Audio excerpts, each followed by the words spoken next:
siap. Saya siap. Iya, siap. Saya aktifkan rekaman. rekamannya.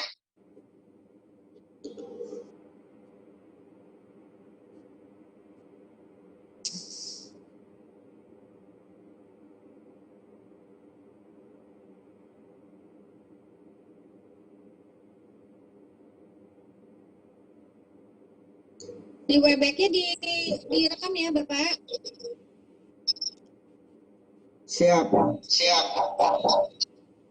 Baik Bapak Ibu, Alhamdulillah pada malam hari ini kita kembali bertemu secara virtual di acara Vikon Lontara edisi 58 yang akan membahas bagaimana cara membuat buku pedoman guru. Yang tentunya kita sebagai guru biasanya hanya mendapatkan buku pedoman guru itu dari penerbit. Dan kali ini kita akan membahas tuntas bagaimana cara membuat buku pedoman guru step by step yang akan dipandu oleh narasumber hebat kita, Ibu Ida Haryani dari SMPN 42 Bulukumba, dan saya sendiri Hairil Gadi dari SMA 26 Bone yang akan mendampingi Bapak Ibu selama 2 jam ke depan. Seperti biasa, untuk Bapak Ibu yang ingin bertanya, silahkan bisa mengetikkan di kolom chat atau bisa raise hand untuk bertanya secara langsung. Untuk mengefektifkan waktu, kita persilahkan kepada narasumber kita, Ibu Ida Haryani, untuk memaparkan materinya. Silahkan Bu. Terima kasih. Assalamualaikum warahmatullahi wabarakatuh. Waalaikumsalam warahmatullahi. Yang terhormat Pak, para pengurus petinggi Lontara Sulsel, Ibu Umi yang saya sayangi, Bapak Ibu peserta Lontara yang saya hormati pula, syukur alhamdulillah, terima kasih Pak Lontara yang telah menunjuk saya untuk mengisi kegiatan Lontara malam ini. Walaupun sifatnya sangat mendadak, tapi saya berusaha untuk tampil semampu saya. Adapun materi yang diberikan kepada saya adalah bagaimana cara membuat buku pedoman guru dengan mudah. Jadi pada kesempatan ini saya akan membahas cara membuat buku pedoman guru dan apa saja yang kita butuhkan untuk penyusunan buku pedoman guru tersebut.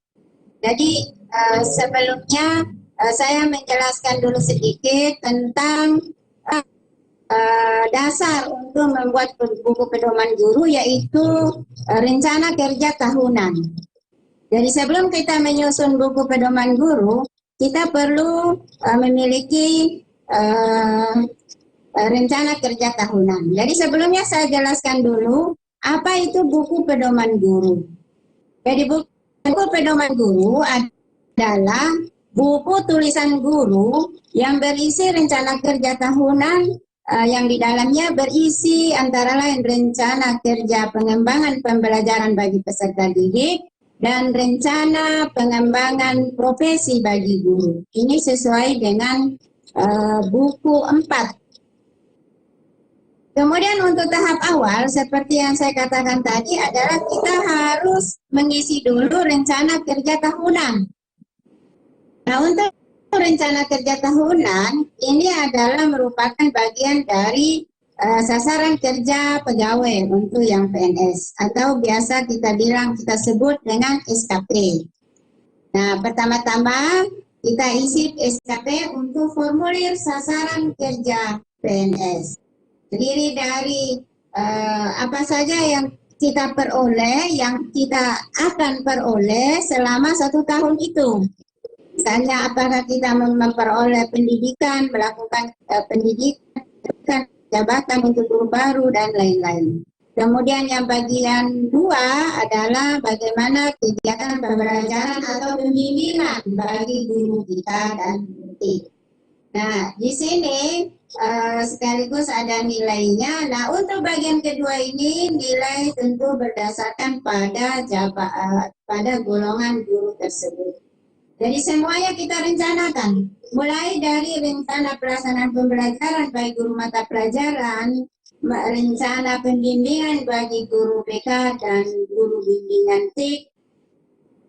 Nah, kemudian menjadi kepala laboratorium, pembimbing, dan seterusnya.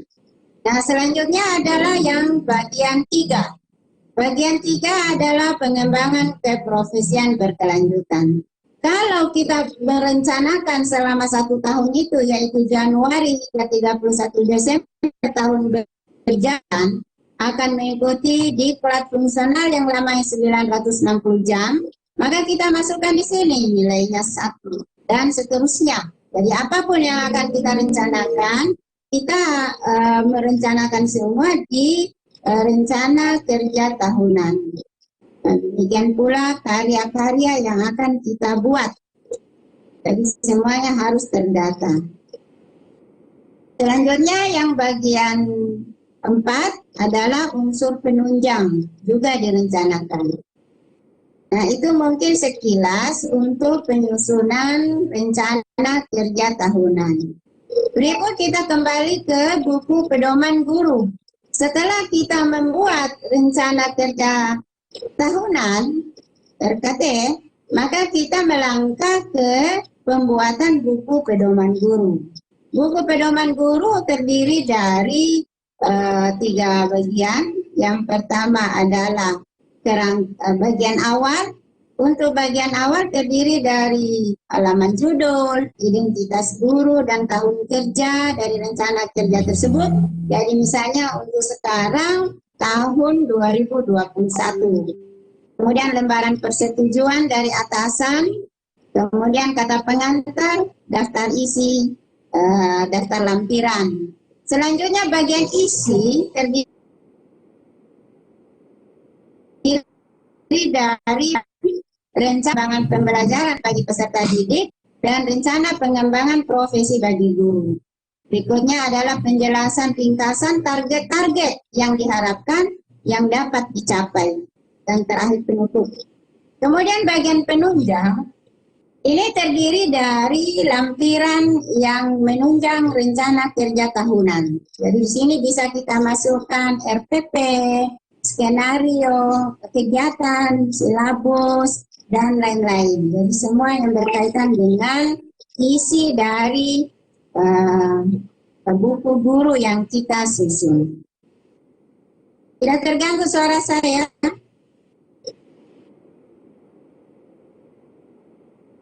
Selanjutnya adalah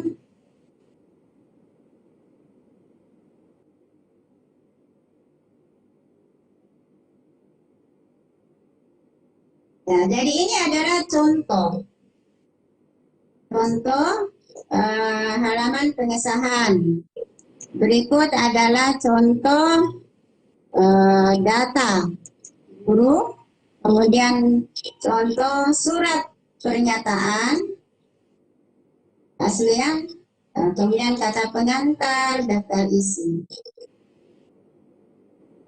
Nah, selanjutnya untuk isi, seperti yang saya katakan tadi, terdiri dari pendahuluan, bab 2-nya adalah rincian kerja, rincian rencana kerja dan target yang akan dicapai, bab 3 penutup, kemudian lampiran-lampiran. Halo Pak Heril? Halo? Bagaimana suara saya? Oh bisa, bagus. Saya kira. Oh iya, makasih. Saya lanjut. Bagian pendahuluan itu terdiri dari latar belakang, tujuan, manfaat, dan target yang akan dicapai. Selanjutnya adalah bab 2. Rincian rencana kerja dan target yang akan dicapai terdiri dari ringkasan target yang diharapkan, rencana kegiatan bulanan, ringkasan rencana kegiatan dan target kegiatan, dan rincian rencana kerja dari bulan Januari hingga bulan Desember tahun berjalan.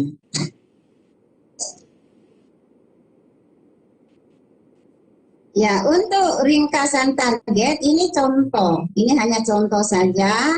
Misalnya jadi ini terbagi atas 4 kompetensi untuk guru, yaitu pedagogik, kemudian sosial, kepribadian, dan profesional.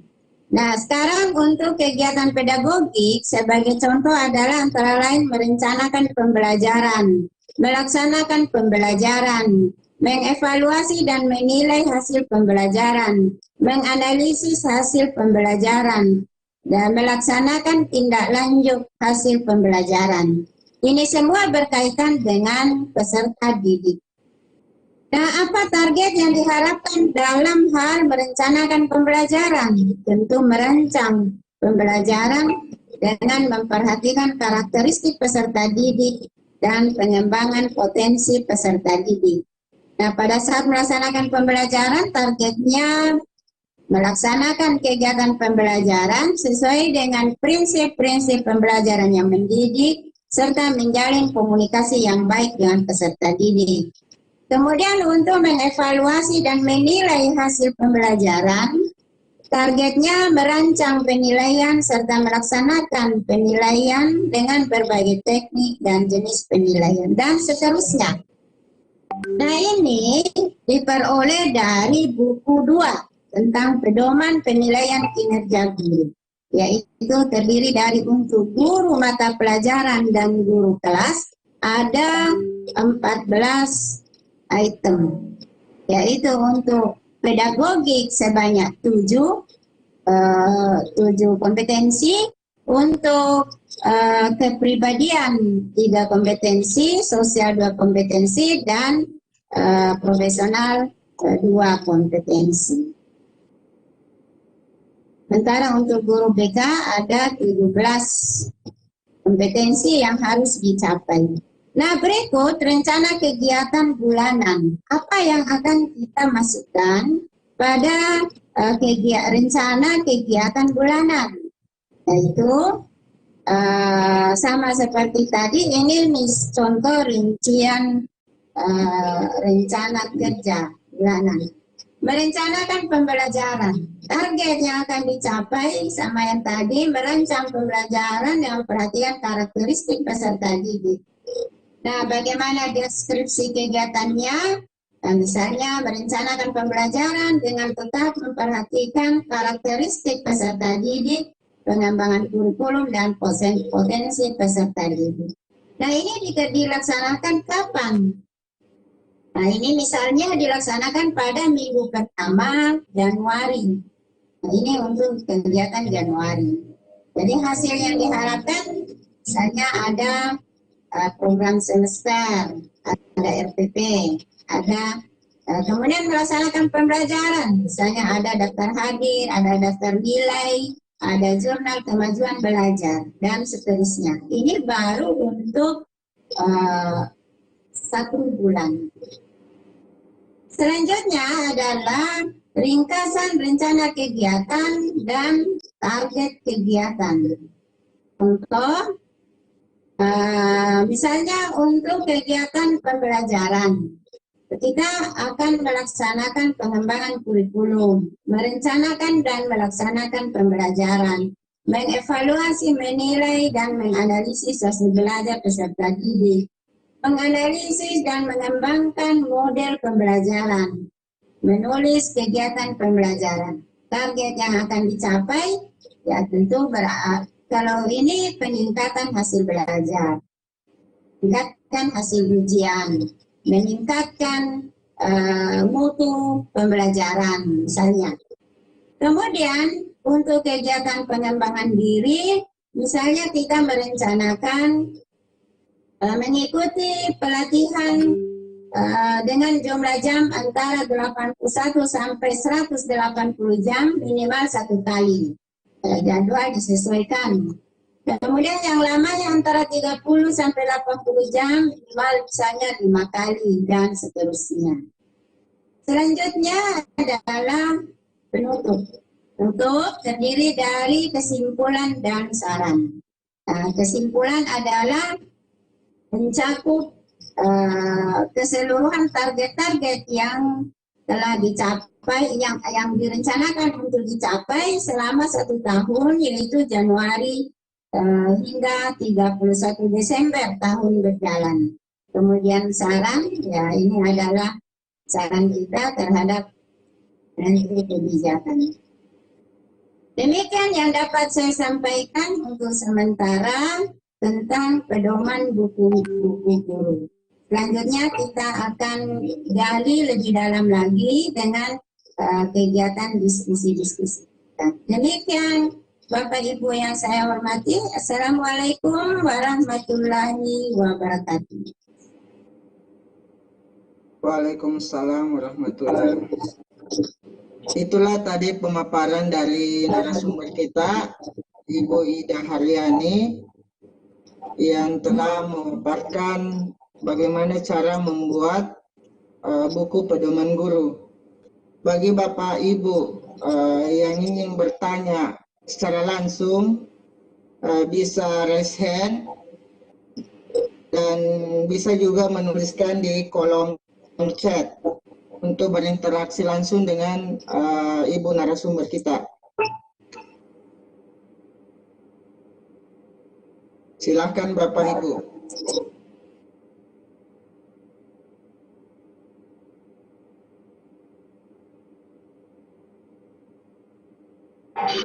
Jika masih ada pertanyaan, ada yang kurang jelas dari pemaparan tadi,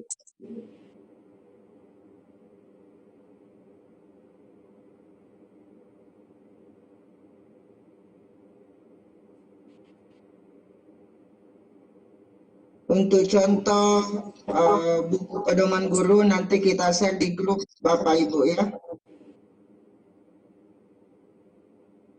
Kalau buku pedoman guru itu menggunakan dua dasar, yaitu buku 2 dan buku 4. Buku 2 tentang pedoman pengelolaan kinerja guru, dan buku 4 mengenai pedoman pengembangan keprofesian berkelanjutan dan angka kredit kita dalam penyusunan buku guru.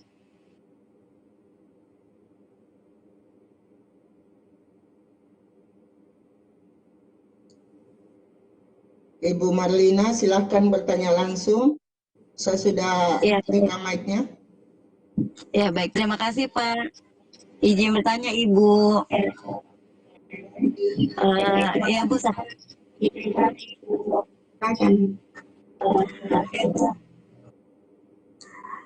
Ya, terkait SKP, Bu. Tadi dalam pemaparan Ibu di awal rencana kegiatan tahunan harus kita susun ya Bu ya. Nah dalam SKP itu kan nanti menjadi acuan kita dalam pembuatan DUPAK ya Bu ya saat kita pengajuan naik pangkat. Nah apakah Bu ada kriteria baku untuk penilaian setiap aspek yang kita sampaikan di dalam SKP atau DUPAK itu Bu? Kalau bisa mohon bisa kriteria penilaian. Terima kasih Bu. Assalamualaikum warahmatullahi wabarakatuh. Waalaikumsalam warahmatullahi wabarakatuh. Maksudnya Ibu Marlina bentuk baku dari RKT atau dari apa? Dari SKP itu kan itu ya Bu ya, ada item-item penilaian ya Bu ya, kegiatan yang kita lakukan ya. Iya, betul. betul. Nah, itu kan nanti menjadi item kita dalam pengisian di Dupak ya, Bu. Ya, betul. Nah, apakah ada Bu kriteria baku dalam mengisi penilaian itu, misalkan seperti misalkan dalam persiapan pembelajaran itu kan kita ada mengenali ada apa namanya pembukaan dari persiapan sampai ke penilaian lah itu kan ada item-itemnya tuh Bu. Nah, apakah standar penilaiannya itu baku Bu secara nasional atau itu ditentukan oleh instansi masing-masing Bu?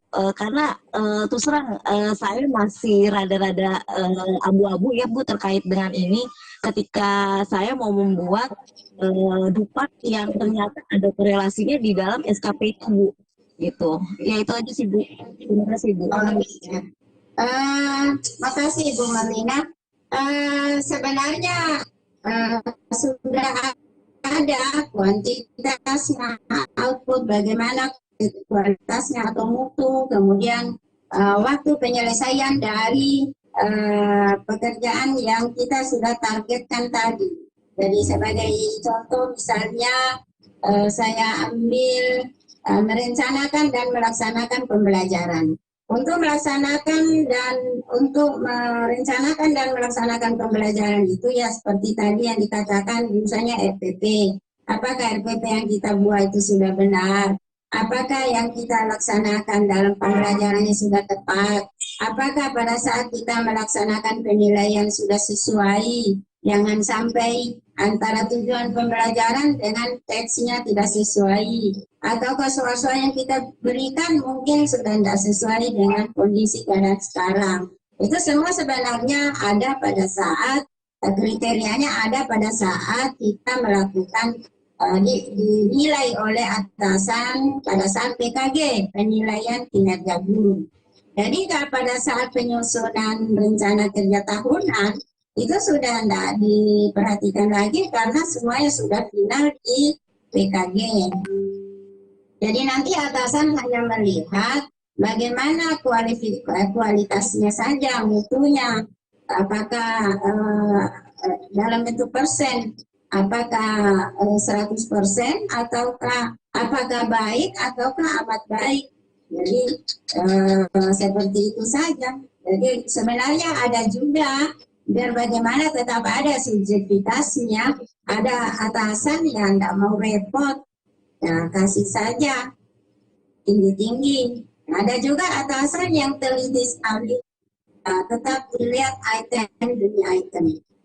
Begitu. Jadi untuk yang berkaitan dengan pembelajaran, pendidikan dan tugas tertentu itu dinilai di PKG.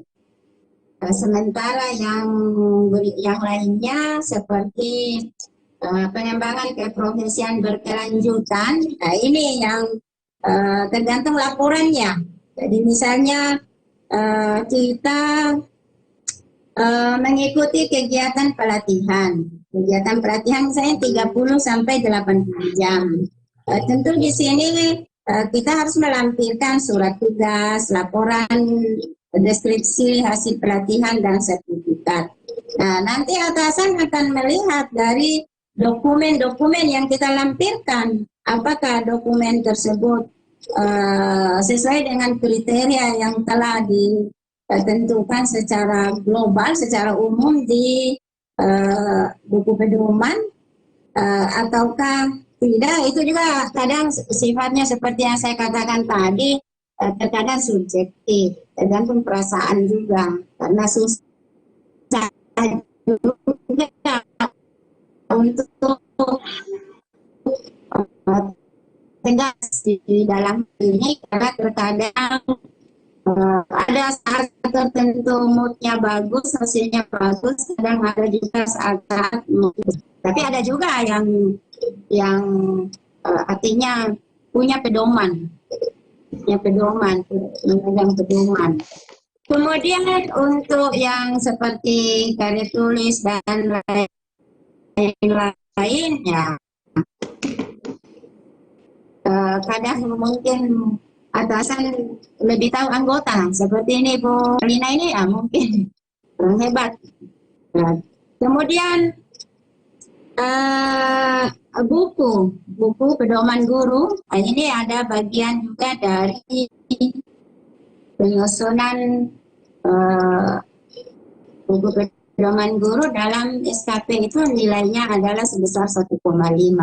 Nah, cara menilainya apakah buku pedoman guru yang kita susun itu sudah sesuai kriteria? Nah, itu dilihat tadi yang seperti yang saya sebutkan sebelumnya. Kriteria-kriteria dalam menyusun buku pedoman guru tadi ada apakah terpenuhi semua? Nah, kalau sudah terpenuhi semua ya, lihat lagi apakah waktu penyelesaiannya sesuai waktu yang telah ditentukan. Nah, kalau memang semua sudah sesuai ya, nilainya 100%. Kalau tidak ya kurang dari 100%. Seperti itu mungkin Bu Melina jawaban saya. Jadi kalau ada teman-teman yang bisa melengkapi ya tidak apa-apa. Kita di sini sering saja, hanya kebetulan saja saat ini saya yang menjadi pematerinya. Sebenarnya tidak tertutup kemungkinan Bapak Ibu pendengar lebih tahu dari saya. Itu mungkin sedikit dari saya, Pak Hairin. Saya silakan kembali ke Pak moderator, Pak Pos. Silakan Pak Hairin. Ibu bisa coba ditampilkan sekilas filenya yang buku pedoman guru yang kita share ke saya tadi sebagai gambaran ke teman-teman, buku pedoman guru yang kita buat. Karena dari penjelasan Ibu tadi sekilas itu masih meraba-raba teman-teman di sini. Kita tampilkan yang file Word yang tadi sekilas saja, Bu.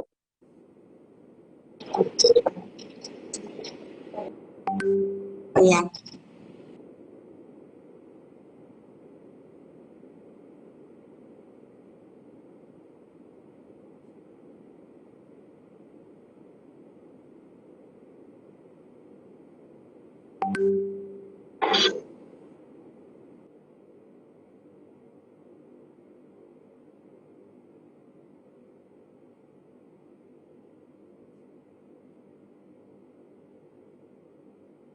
Kak, saya stop sharing dulu ya, sharing dulu. Silakan, Bu.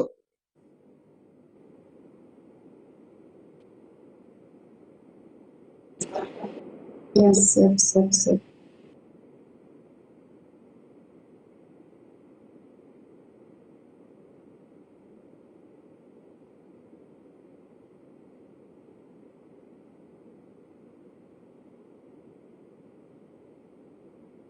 Sudah nampak? Ya, sudah muncul. Kelihatan ya? Kelihatan. Iya. Nah, jadi ini adalah contoh buku pedoman guru. Kakak masukkan. Kemudian ada halaman pengesahan. Yang mengesahkan itu adalah pimpinan kita, atasan di instansi. Kemudian ada identitas guru. Kemudian surat pernyataan keaslian. Nah, ini pernyataan keaslian ini boleh ada, boleh tidak. Jadi tidak, ini hanya tambahan saja karena biasa diminta plagiat. Kemudian kata pengantar. Kata pengantar, daftar isi. Nah, inilah isi yang diperlukan dalam pembuatan buku pedoman guru. Ada halaman judul, halaman pengesahan, identitas, halaman pernyataan keaslian, kata pengantar, kemudian daftar isi, daftar lampiran. Di pendahuluan ada latar belakang, tujuan, manfaat, target yang akan dicapai. Kemudian untuk rincian rencana kerja ini dilaksanakan selama 1 tahun. Jadi ada rincian mulai dari bulan Januari, bulan Februari, bulan Maret, April, Mei, Juni, Juli, Agustus sampai Desember. Jadi ini diperinci bulan demi bulan. Selanjutnya ada ringkasan rencana kegiatan dan target kegiatan yang akan kita capai selama 1 tahun berjalan. Ya, seperti itu. Kemudian lampirannya ini sesuai kebutuhan saja. Ya, pendahuluannya terdiri dari latar belakang. Latar belakang itu menggambarkan apa manfaat dari buku pedoman guru yang kita susun. Kemudian apa yang melatar belakangi kita perlu menyusun buku pedoman guru. Selanjutnya apa tujuan dari buku pedoman guru, berikut apa manfaat dari buku pedoman guru yang kita susun, kemudian apa target yang akan dicapai setelah kita menyusun buku pedoman guru. Buku pedoman guru itu idealnya itu disusun di bulan Januari. Jadi semua perencanaan dimasukkan. Berikut adalah rincian rencana kerja. Jadi tadi saya sudah memperlihatkan kutipan ringkasan target yang diharapkan untuk pedagogik. Tadi. Nah, ada lagi kepribadian. Jadi kepribadian ada 2, kemudian ada 3, kemudian sosial ada 2, dan profesional ada 2. Jadi seluruhnya ada 14 item. Berikut untuk rencana kegiatan bulanan. Nah, ini khusus untuk bulan Januari. Jadi mulai dari merencanakan, melaksanakan pembelajaran, mengevaluasi. Ini semua diambil dari mana? Nah, ini diambil dari buku 2. Yaitu PKG. Jadi ini sama poinnya yang ada di PKG, penilaian kinerja guru. Jadi diambil dari buku 2. Kemudian untuk pedagogik sampai menganalisis, melaksanakan tindak lanjut. Nah, untuk bertindak sesuai dengan norma agama, hukum sosial ini sudah masuk di kompetensi kepribadian. Kemudian untuk meningkatkan penguasaan materi, struktur, konsep, dan pola pikir keilmuan, mendukung mata pelajaran yang diampu, serta mengembangkan keprofesian berkelanjutan. Ini sudah masuk di yang keempat, yaitu kompetensi profesional. Nah, itu untuk, jadi tidak semua harus ditandai di sini. Jadi mungkin ada yang kosong, mungkin ada yang tidak diisi, dikais. Nah, ada yang dikais.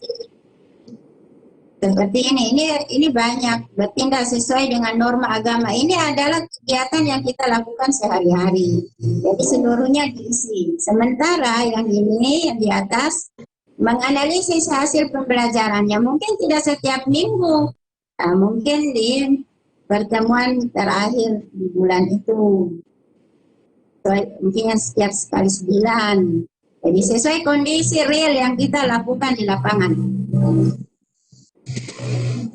Dan untuk bulan Februari, jadi ulang lagi ada, jadi boleh sama Januari, Februari, Maret, Desember, boleh juga berbeda. Jadi sesuai dengan waktu-waktu yang sesuai yang kita lakukan dalam keseharian kita pada saat kita melaksanakan kegiatan di sekolah. Ya, ini dalam Mei sampai Desember. Terus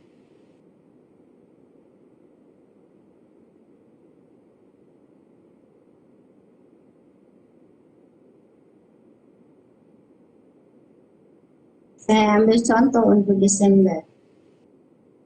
November. Ini untuk Desember.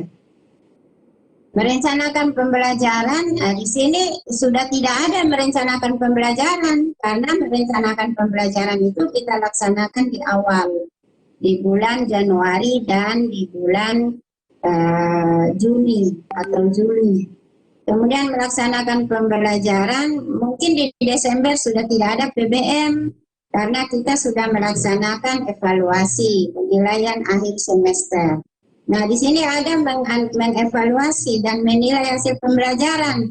Nah, untuk menyusun alat penilaian dan lain-lain ini ada di minggu pertama di Desember dan seterusnya. Kemudian mungkin menganalisisnya ada di minggu terakhir di Desember. Demikian sampai kegiatan di 31 Desember. Selanjutnya ringkasan rencana kegiatan dan target kegiatan ini sesuai dengan kondisi. Boleh juga tidak dimasukkan semua yang bersifat tidak terlalu penting. Yang penting adalah pokok-pokoknya yang akan kita kerjakan sesuai dengan rencana kerja tahunan. Ini dicantumkan semua di ringkasan rencana kegiatan dan target kegiatan yang akan kita laksanakan selama 1 tahun berjalan. Jadi kalau misalnya untuk tahun ini ya selama tahun 2001. Ya, itu mungkin Pak saya tambahkan. Silakan yang perlu didiskusikan. Bapak Ibu yang ingin bertanya langsung dengan arah ya Bu. Bapak Ibu yang ingin bertanya langsung masih ada waktu ini. Ini saya bacakan dulu Bu ya yang dari kolom chat.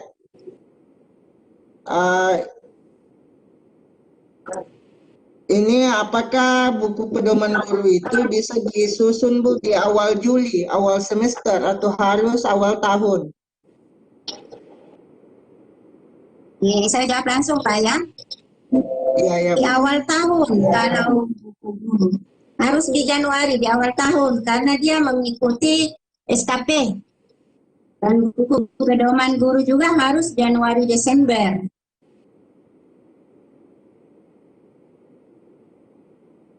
Oh, jadi harus Itu. Januari Desember ya, mengikut ke SKP. Iya.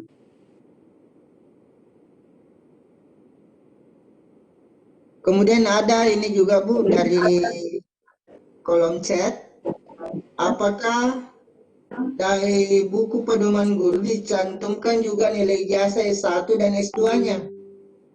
Ya, itu di rencana, di RKT. Di RKT-nya. Selama SKP itu belum, Bu, ya? iya, di RKT, di rencana kerja tahunan. Dan Oh, jadi ini mirip-mirip dengan SKP ya, rencana sasaran kerja pegawai, sama isinya dengan di buku pedoman guru. Itu ya, saya karena ya, tidak juga di copy paste. Karena tidak semua seperti memperoleh pendidikan itu ya, kalau mau copy paste boleh lah. Yang jelas apa yang ada di RKT itulah yang akan kita masukkan di buku pedoman guru. Tetapi tidak mutlak yang ada di RKT saja, karena seperti FPP dan lain-lain kan tidak ada di RKT, adanya di membuat rencana pembelajaran, membuat rencana dan pelaksanaan pembelajaran. Jadi antara RKT, SKP, buku guru, dan PKG itu punya kaitan erat, Pak Khairi. Oh iya. Erat kaitannya. Ini adalah pertanyaan Bu, apakah buku kerja guru bisa diajukan untuk kenaikan pangkat? Bukan buku kerja guru, buku pedoman guru.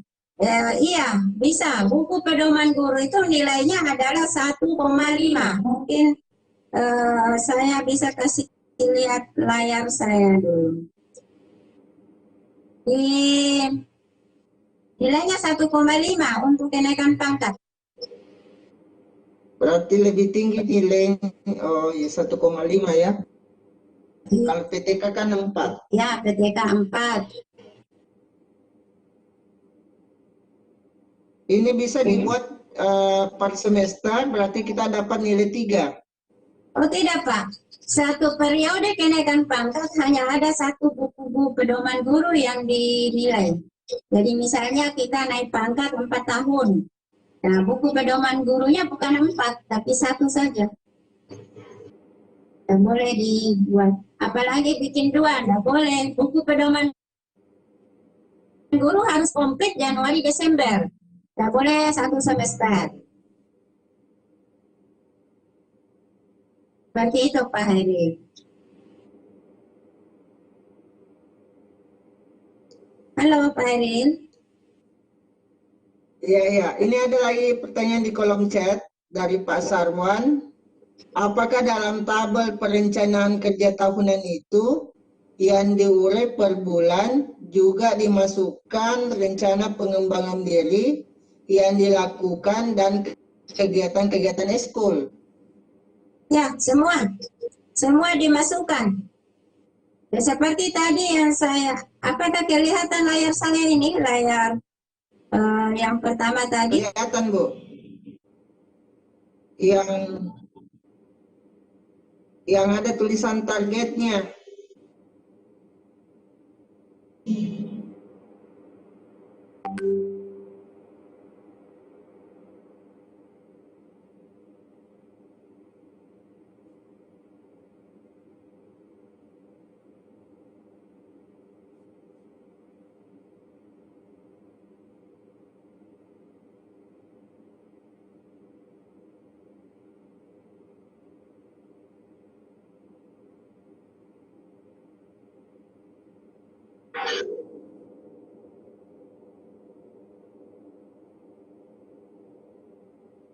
Ibu Ida?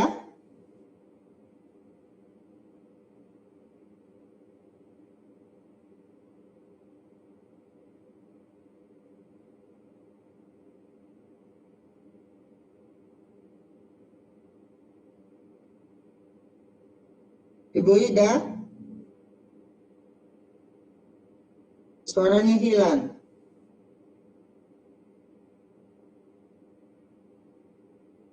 Sepertinya ada gangguan audio Pak di Ibu Ida.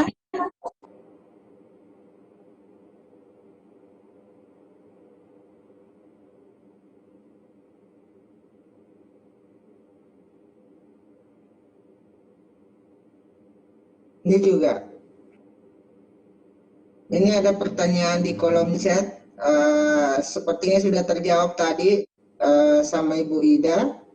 Apakah buku pedoman guru dinilai tiap tahun atau 1 kali penilaian untuk 1 kali naik pangkat?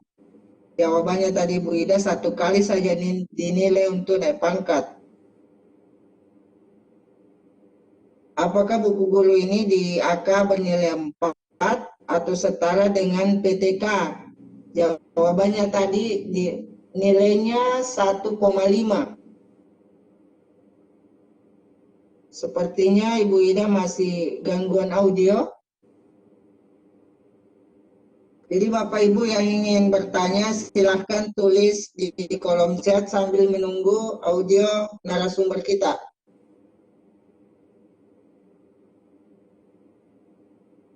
Mungkin bisa sambil promosikan Pak untuk kegiatan workshop Lontara.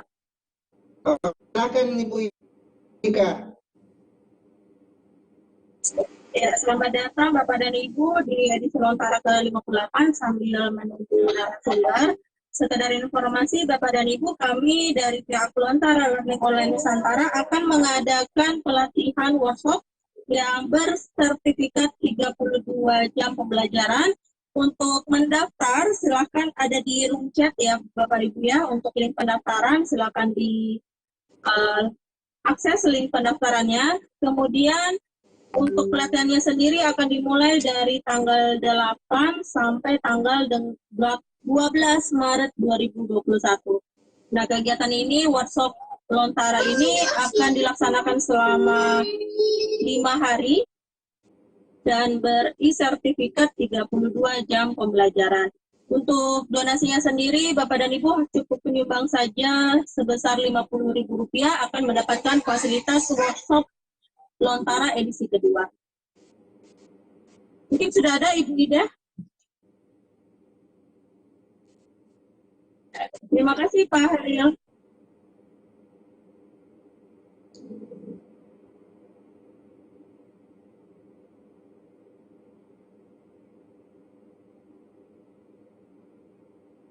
Ibu Ida,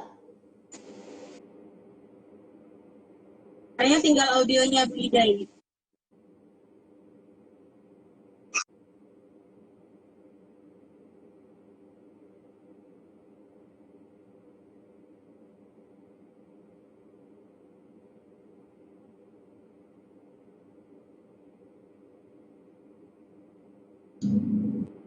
cek sound dulu Bu Ida.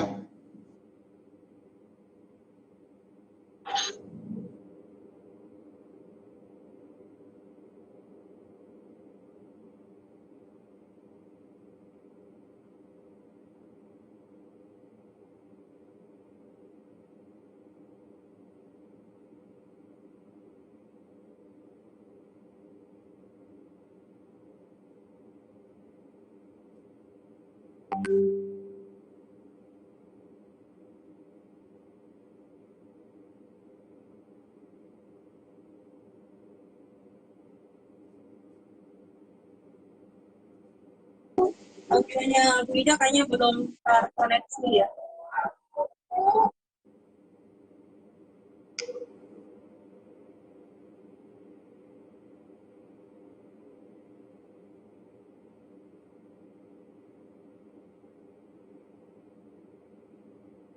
Coba Saya masuk dulu ya Pak Heru tadi sambil menunggu Bu Ida. Mungkin Pak Heru bisa hubungi Bu Ida. ya Bu. Iya. Saya coba hubungi dulu. Bagi para partisipan yang mau bergabung di workshop Lontara edisi kedua pada bulan Maret nanti, tanggal 8 sampai dengan tanggal 12 Maret 2021, silakan bergabung atau mendaftar di link yang telah kami berikan. Untuk mendapatkan linknya bisa klik nama saya di kolom partisipan, di kolom panelis, kemudian ada informasi chat untuk link bergabung daftar workshop Lontara, dan juga ada link bergabung di grup info Lontara. Sambil menunggu ya Bapak dan Ibu, silakan juga mengajukan pertanyaan di kolom chat.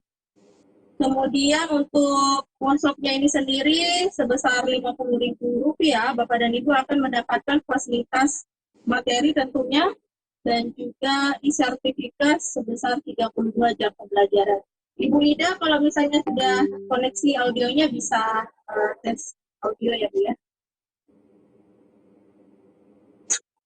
Untuk pembayarannya sendiri sudah dimulai ya dari minggu kemarin sampai dengan tanggal 7 Maret. Donasinya sebesar Rp50.000. Sambil menunggu informasi, Bapak dan Ibu juga bisa bergabung di grup info Lontara kelima, atau juga langsung bergabung di grup workshop Lontara setelah melakukan registrasi. Jangan lupa Bapak dan Ibu untuk mengisi daftar hadirnya untuk edisi Lontara ke-58. Bagaimana Pak Heril, sudah?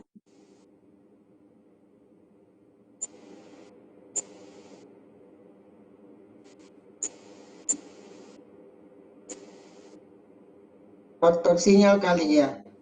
Ya, sepertinya signalnya Bu Ida keluar lagi ya Bu Idanya. Mohon maaf ya Bapak Ibu ya, ada kendala audio di pemateri. Lagi pula juga di Makassar, sedang informasi Pak Heru tadi, Makassar saya sekitar gua ini hujan deras. Jadi biasa ada kendala audio atau jaringan yang kurang stabil. Narasumber keluar dulu, baru masuk kembali. Ya. Kemudian dia bisa join kembali dan audionya sudah bagus. Baik.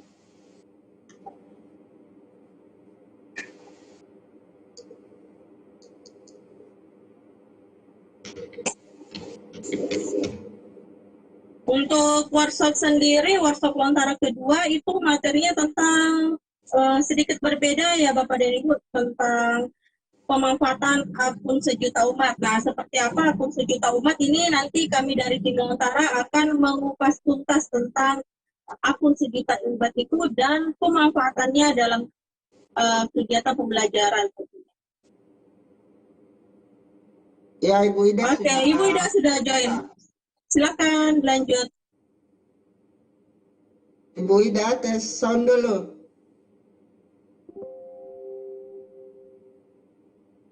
Tes. Halo. Oh iya, sudah bagus, Bu. Kita lanjut pertanyaan dulu di kolom chat, Bu, ya. Oh iya, silakan, Pak.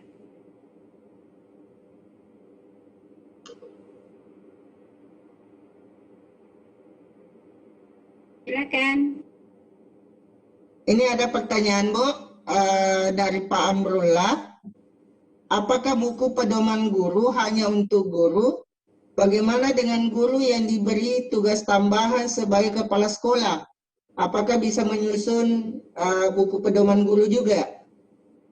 Ya, makasih. Kalau kepala sekolah tidak membuat buku pedoman guru, tidak ada buku pedoman guru. Buku hanya untuk guru saja. Apakah itu guru mata pelajaran? Jadi guru itu kan ada di dalam buku pedoman guru ini ada 5 kelompok guru. Yang pertama adalah guru mata pelajaran dan guru kelas. Kedua adalah guru TIK. Ketiga adalah guru PAUD. Keempat guru PAUD, guru inklusi. Itu yang guru sekolah SLB. Ya, itu ada 5 kelompok guru itu saja, tidak ada kepala sekolah. Pak Amrullah. Demikian Pak Hairil. Kita lanjut, Bu, masih di kolom chat dari Bu Nani Mariani. Pada halaman terakhir buku pedoman guru yang Ibu buat tertulis program PKB yang dilakukan guru itu yang sudah berjalan, apa yang baru direncanakan. Yang file yang kita bagikan, Bu, ke saya, itu tertulis program PKB yang dilakukan guru yang sudah jalan atau yang baru direncanakan yang ditulis. Yang direncanakan, semua yang akan dilakukan Januari sampai Desember. Ya, jadi kalau yang sudah dilaksanakan itu untuk tahun sebelumnya. Jadi kalau buku pedoman guru itu yang akan dilakukan. Semuanya yang akan dilakukan. Walaupun sudah misalnya kita menyusun buku pedoman guru karena ini sudah bulan Februari dan kita sudah mengikuti pelatihan di bulan Januari. Nah, itu kita anggap saja bahwa kita baru merencanakan walaupun kita sudah melaksanakannya. Karena buku pedoman guru itu ditandatangani di Januari walaupun kita susunnya nanti bulan Februari. Ya, begitu Pak Hairil. Ini masih ada, Bu, di kolom chat. Apakah buku pedoman guru bisa ber-ISBN atau harus diseminarkan untuk syarat kenaikan pangkat? Tidak Pak. Kalau buku pedoman guru, jadi mungkin saya luruskan dulu ya Pak Hairil ya. Itu buku guru dengan buku pedoman guru itu berbeda. Berbeda, tidak sama. Nah, yang kita bahas di sini adalah buku pedoman guru. Jadi buku pedoman guru tidak perlu ber-ISBN, cukup dijilid. Kalau mau jilid cantik ya boleh. Dikelip biasa saja itu sudah sama saja nilainya, 1,5. Yang penting adalah kepala sekolahnya mengesahkan, atasannya mengesahkan, itu saja. Jadi tidak usah ber-ISBN, tidak usah di kepercetakan. Jadi print biasa saja, dicetak biasa, baru dijilid biasa. Asalkan sesuai dengan komponen-komponen seperti yang kita bicarakan tadi. Seperti itu Pak Heril. Oh, baik Bu, kita pindah ke yang ingin bertanya langsung. Ya, Pak silakan. Rahmat, silakan Pak. Pak Rahmat, silakan bertanya langsung ke narasumber kita. Ya, terima kasih Pak. Yang tadi kan masalah buku pedoman guru Bu ya. Iya. Itu kebanyakan tim penilai tidak mau menilai, itu bagaimana Bu ya? Padahal sudah sesuai dengan buku 2 dan buku 4 yang kita buat. Ya. Itu solusinya bagaimana Bu supaya untuk bisa dinilai sebagai angka kredit dan dapat diperhitungkan untuk kenaikan pangkat. Ini itu Bu. Iya. Kalau itu saya tidak bisa jawab Pak, karena itu kewenangannya tim penilai. Kalau Oh, gitu ya. masalah dinilai itu tidaknya, mungkin ada yang tidak sesuai dengan kriteria tidak dinilai. Mungkin Ibu Umi bisa menjawab kalau itu, karena Ibu Umi berteman dengan banyak tim penilai. Karena alasannya itu Bu, bisa ya, karena alasannya itu kalau membuat buku pedoman guru itu dianggap terlalu mudah untuk mendapatkan angka kredit katanya. Jadi kalau bisa tuh hanya membuat PTK saja. Jadi tidak perlu membuat buku pedoman guru. Nah itu bagaimana Bu untuk meluruskan pemahaman itu? Saya sebenarnya pernah bikin buku pedoman guru itu kenaikan pangkat saya ke 4C hanya. Nah, itu dihitung buku pedoman gurunya saya lihat. Hanya saya belum mampu ke 4C karena ada masalah di jurnal saya. Ternyata jurnal yang saya tempati untuk buat tulisan itu tidak tahu kenapa tidak diakui. Itu sehingga ditolak. Nah, tapi dihitung, saya lihat di daftarnya sudah ada, berarti dihitung, berarti ada yang menghitungnya, berarti hanya mungkin tidak satu suara di tim penilai mungkin. Saya ada beberapa teman tim penilai katanya dihitung. Tapi untuk menjelaskan ini saya tidak berani Pak, karena saya bukan tim penilai. Ya, itu Pak. Oh iya Bu, terima kasih Bu. Iya. Mungkin ada yang lain bisa membantu untuk menjawabnya Bu. Iya, mungkin ada yang bisa membantu.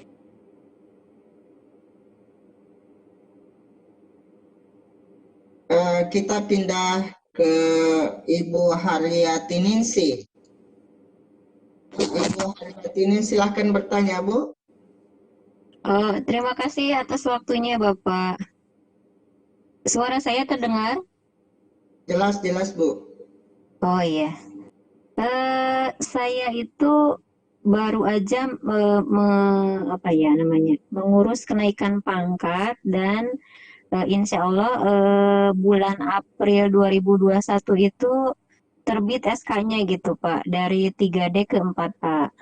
Nah ini berarti kan dalam proses menunggu ya, antara Januari sampai April itu dalam proses menunggu karena nanti SK-nya terbit di bulan April. Nah terkait dengan materi yang disampaikan oleh Ibu narasumber untuk membuat buku pedoman guru, apakah kalau seandainya saya membuat kan harus dari bulan Januari ya Bu dihitungnya. Kalau misalkan saya buat dari bulan Januari 2021 hingga bulan Desember, apakah buku pedoman guru saya itu diakui Bu? Sementara saya sedang proses menunggu SK gitu. Nanti SK-nya turun atau terbit di bulan April 2021. Terima kasih. Halo? Ibu Ida.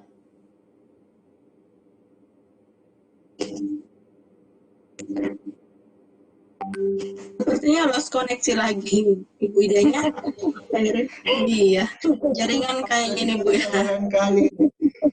Jadi Bapak Ibu yang ingin bertanya, silahkan ditulis di kolom chat sambil menunggu narasumber kita untuk join kembali.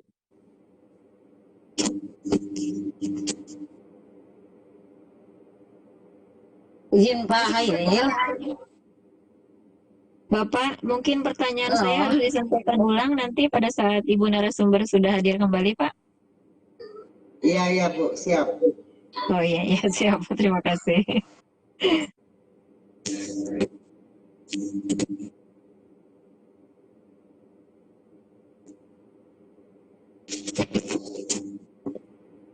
Ibu Ida. Iya, sambil membantu ya Pak Heril Kadi, mungkin Pak Heril Kadi masih mencari Bu Ida di kolom attendee. Saya masuk kembali ya Pak, iklan lewat dulu sambil nunggu Bu Ida. Ya baik, Bapak dan Ibu, terkait workshop Lontara edisi kedua yang dilaksanakan nanti pada bulan Desember. Untuk informasi pendaftarannya, Bapak dan Ibu yang menggunakan handphone boleh klik di kolom partisipan dan buka nama saya atau panelis yang lainnya atas nama Ika Ayufia Johan. Di situ ada informasi terkait link pendaftaran workshop Lontara yang kedua. Kemudian ya silakan diisi juga daftar hadirnya Bapak dan Ibu. Kemudian juga di kolom chat yang sudah saya bagikan, silakan klik ya nama saya. Kalau misalnya kesulitan mencari chatting atau link pendaftaran, bisa klik nama saya, kemudian ada informasi atau link pendaftaran workshop Lontara. Jadi Bapak dan Ibu, kegiatan Lontara ini akan berlangsung dari tanggal 8 sampai tanggal 12 Maret 2021 dan biaya pendaftarannya sebesar Rp50.000 transfer melalui rekening BRI atas nama Ika Ayufia Johan. Nanti kode saja ya Pak Heril Kadi kalau misalnya sudah ada idenya. Bu Ika boleh nanya sambil menunggu Ibu presenter? Silakan Ibu, silakan. Untuk webinar malam ini 32 jam atau hanya bukan. webinar? Terpisah Bu, jadi bukan kelanjutan dari materi ini, kami akan mengadakan workshop di luar dari materi ini. Workshopnya tentang pemanfaatan akun sejuta umat. Kalau yang beredar sekarang kan pemanfaatan akun Google Suite ya, Google Suite for Education, tetapi nanti kami akan menyajikan materi yang agak sedikit berbeda tentang pemanfaatan akun sejuta umat itu seperti apa. Maksudnya akun sejuta umat itu akun Gmail atau bagaimana, Bu? Nah, akun sejuta umat itu tentunya pemanfaatan semua akun Gmail di dalam pembelajaran seperti apa. Nantinya ada sedikit berbeda nanti dari narasumber. Katanya ini edisinya spesial, jadi yang penasaran seperti pemanfaatan apa akun sejuta umat itu bisa langsung mendaftar aja. Berbeda dengan G Suite, Ibu? Berbeda dengan kurikulum yang ada di Google Suite. Iya, kalau kurikulum yang sudah beredar kan Google Suite, pemanfaatan Google Classroom, kemudian ada pemanfaatan Google Meet, dan lain-lain. Tapi kami mengajikan nanti yang agak sedikit berbeda dari pematerinya langsung, yaitu founder Lontara, Pak Imran Nusyadi. Ini sudah ada Bu Ida ya? Iya, ada, halo. Oke, silakan lanjut Bu Ida dan Pak Heril Kadi. Ya, makasih. Pertanyaan saya boleh diulang, Bu? Ya, silakan. Terima kasih banyak. Saya ulang pertanyaannya ya, Ibu. Iya, Jadi, silakan, mohon maaf. Saya itu sedang proses menunggu kenaikan pangkat saya dari 3D ke 4A yang insya Allah akan terbit itu di bulan April, Bu, di bulan April 2021. Iya. Nah, dalam proses menunggu itu apakah saya bisa gitu Bu membuat buku pedoman guru kan terhitung dari bulan Januari ya Bu 2021 hingga bulan Desember. Sementara saya dalam proses menunggu SK gitu dari 3D ke 4A yang akan terbit bulan April 2021. apakah nanti kalau saya membuat buku pedoman guru di tahun 2021 itu akan dihitung gitu angka kreditnya, Bu? Terima kasih. Ya, terima kasih. Saya ucapkan selamat dulu ya Bu, sudah mau dapat. Amin. Terima kasih, Bu. Iya, begini Bu, sebenarnya ya, buku pedoman guru itu kita susun bukan untuk semata-mata untuk kenaikan pangkat saja. Kalau anggota saya yang non PNS pun saya suruh bikin buku pedoman guru. Hitung-hitung belajar membuat perencanaan apa yang akan kita lakukan selama 1 tahun itu. Itu yang pertama. Yang kedua, buku pedoman guru itu berlaku Januari Desember 1 tahun. Nah, kalau Ibu misalnya akan naik pangkat di bulan April, otomatis misalnya terhitung mungkin 1 April terhitung. Berarti buku pedoman gurunya kalau kenaikan pangkat berikut mulai 1 April berarti tidak bisa dong. Nah, jadi buku pedoman gurunya yang dihitung itu yang nanti 1 Januari sampai 31 Desember 2022. Nah, itu untuk iya Bu. Nah, Bu, apalagi boleh menambahkan, Bu? ya silakan. Kan kalau buku pedoman guru tidak bisa ya Bu ya, misalnya untuk tahun depan karena saya terhitungnya bulan April ya Bu ya. Nah kalau seandainya terkait dengan SKP Bu, SKP juga kan dibuatnya kan rencananya di bulan Januari ya Bu ya. Ya betul. Targetnya di bulan Januari gitu kan. Nah itu kalau terkait dengan SKP, misalkan saya selama bulan Januari sampai bulan Maret itu mengikuti pelatihan itu terhitung atau tidak Bu? Kalau SKP, ini kan Ibu itu pada saat kenaikan pangkat, itu kan kenaikan pangkat itu tahunan ya Bu ya, Januari Desember. Itu dihitung satu dupa tahunan. Jadi kalau Ibu dihitung di kredit angka kreditnya yang lalu, itu kan pasti dihitungnya sampai 31 Desember, tidak hitung yang Januarinya. Ya hanya proses pengurusannya itu kan tidak mungkin langsung selesai penilaian langsung terbit kan. Jadi ada jeda sehingga terbitnya nanti di April. Ya, nanti di April. Jadi kalau untuk SKP, sebenarnya kalau SKP itu dihitung minimal 6 bulan. Jadi bisa 6 bulan dihitung 1 SKP. Tetapi kalau untuk kasusnya Ibu ini berarti tetap dihitung ya Bu? Karena kan Januarinya belum dihitung. Tapi khusus untuk buku pedoman tetap dihitung. Tetap dihitung ya Bu ya untuk SKP ya Bu? Ya, tetap dihitung di SKP dan kalau menyusun buku pedoman guru tetap dihitung. Tetapi kalau nanti Ibu menyusun untuk kenaikan pangkat berikutnya kan terhitung mulai kan begitu Bu ya, terhitung mulai April 2021. Berarti semua kegiatan-kegiatan yang telah dilaksanakan Januari sampai April itu ya tidak boleh masuk, tidak dihitung karena sementara dalam proses kenaikan pangkat kan. Ya, tapi kalau untuk SKP itu dihitung ya Bu ya? Iya tetap dihitung, tetap masuk. Bu, terkait dengan materi yang Ibu sampaikan hari ini, apakah nanti akan di-share ke dalam grup WhatsApp, Bu? Iya, saya sudah share ke Pak Hairil, ke hostnya. Ya, tergantung beliau bagaimana. Nanti beliau yang menjawab itu. Saya sudah share di kolom chat, Bu. Oh, iya, siap. Terima kasih banyak, Ibu sama Bapak. Iya, sama-sama.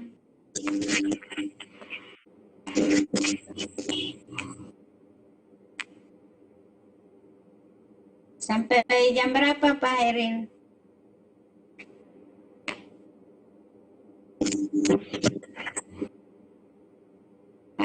Mikrofonnya Pak Heril. Biasanya sih Bun sampai jam 12 malam nih Bun. Sampai jam Begitu. ini terkait dengan pertanyaan Ibu Harti tadi, Bu, ada dari pertanyaan Bapak Sulfilia atau Ibu ya. Kalau seandainya kita mau mengusulkan golongan periode Oktober 2021, mungkin maksudnya kenaikan pangkat, apakah bisa kita gunakan buku pedoman guru tahun ini periode Januari-Desember? Tidak bisa, Bu. Nanti ambil saja yang 2022. Atau yang sebelumnya. Oke. Jadi 2019, 2020 dia bisa ambil ya? Iya, sebelumnya. Itu kan satu saja dihitung selama periode kenaikan pangkat kita. Jadi pilih yang utuh saja daripada pilih yang setengah-setengah nanti ditolak kan. Jadi misalnya seperti yang saya katakan tadi, misalnya kenaikan pangkat kita itu 4 tahun, maka buku pedoman guru yang dihitung satu saja, bukan 4. Tidak boleh dihitung 4 begitu, satu saja yang diakui. Seperti itu, Bu. Jadi ambil saja yang utuh tahunnya. Walaupun misalnya kita tidak susun di tahun lalu, ya anggaplah disusun. Kedengaran suara saya? Kedengaran, Bu. Oh iya, kirain hilang lagi. Ini masih ada lanjut di kolom chat, Bu. Apa saja lampiran pelengkap dari buku pedoman guru? Bisa RPP, kemudian silabus, kemudian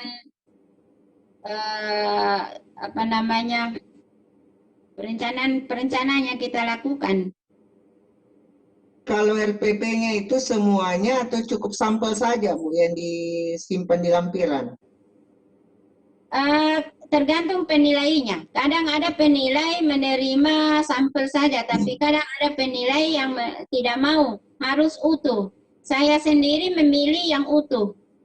Saya memasukkan semua Januari 2 semester.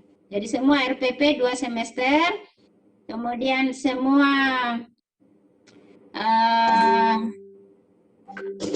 kegiatan yang dilakukan selama 2 semester. Jadi mulai dari skenario pembelajarannya, penilaiannya, silabusnya, program semesternya, program tahunannya. Jadi itu buku pedoman guru saya itu tebal. Karena semua dimasukkan lengkap selama 1 tahun. Dan saya biasanya hanya 1 kali saja susun buku pedoman guru. Itu saja yang dipedomani setiap tahun. Selama 1 periode kenaikan pangkat. Seperti itu, Pak Erik. Bapak Ibu yang ingin bertanya langsung silahkan raise hand.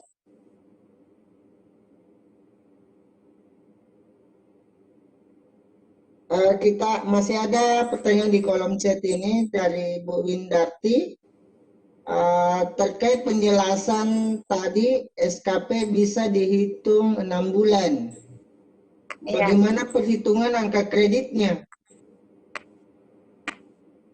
Apa setengah juga? Begini, saya punya pengalaman menghitung SKP 6 bulan. Saya punya anggota, saya punya guru beralih dari staf ke guru. Jadi dia terbit SK sebagai gurunya itu 1 Juli. Sementara dia punya SK untuk Januari Juni itu staf TU. Maka saya terbitkan, saya komunikasikan dengan yang berwenang, yang punya kompeten dalam bidang ini. Jawabannya adalah buat 2 SKP. Jadi 1 SKP Januari Juni untuk staf, 1 SKP Juli Desember untuk guru. Kemudian saya tidak langsung percaya dengan jawaban ini. Saya buka-buka aturan. Ternyata di buku yang saya baca itu mengatakan bahwa penerbitan SKP itu minimal 6 bulan. Jadi bisa 6 bulan. Kemudian yang dihitung untuk nilai akhir adalah SKP terakhir yang diperoleh. Jadi misalnya kita punya SKP Juli Desember dan Januari Juni, maka yang dihitung adalah yang Juli Desember. Tidak dibagi dua, tetap utuh untuk 1 tahun. Seperti itu, Pak. Pak Heril? Oh iya ya Bu. Ya.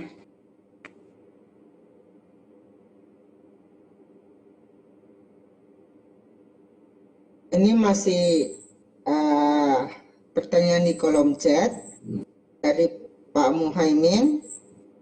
Pertanyaannya, banyak guru yang membuat SKP tidak terinci, hanya global dengan nilai angka kredit yang sudah ditetapkan.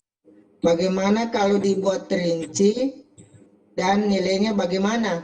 Apakah angka kreditnya sama yang dibuat terinci atau yang dibuat hanya globalnya saja?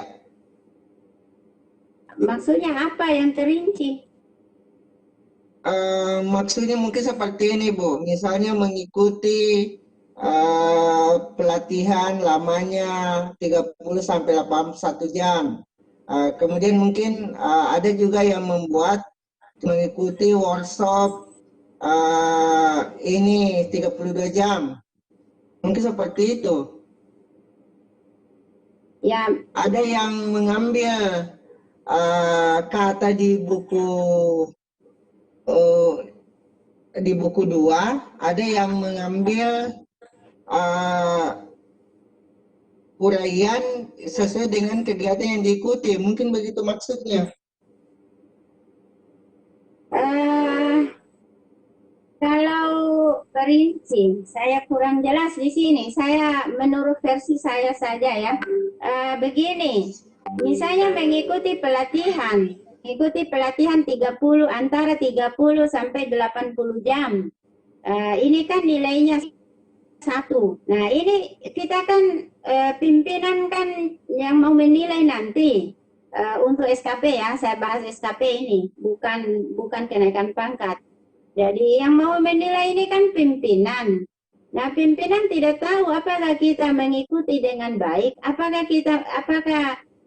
kita menguasai semua materi yang dibawakan oleh pemateri, ataukah kita hanya sekedar, apalagi yang online, hanya sekedar hadir, kemudian nanti penutupan langsung ikut dapat sertifikat. Pimpinan kan tidak mengerti di situnya. Nah, untuk itu ada persyaratan yang harus dipenuhi, yaitu 1 adalah surat tugas, 2 adalah laporan deskripsi hasil pelatihan, dan 3 sertifikat. Nah, untuk yang kedua inilah nanti mungkin yang membedakan apakah kita mengikuti dengan baik atau tidak dari laporan deskripsi hasil pelatihan. Nah, disitulah nanti kepala sekolah akan memberikan nilai kualitas dari sertifikat yang kita peroleh. Jadi kepala sekolah tidak serta-merta atau atasan kita tidak serta-merta ada sertifikat langsung kasih nilai, melainkan pasti dibacalah bagaimana laporannya. Ya, seperti itu. Mungkin itu saya tidak jelas tadi pertanyaannya Pak, maksudnya yang bagaimana. Jadi saya kira-kira saja seperti itu. Begitu Pak Eril, mungkin yang dapat saya jawab. Kita lanjut yang ingin bertanya langsung. Ibu Susi, silahkan Ibu.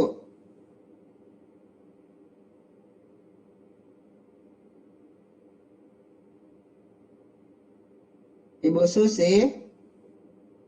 Ya.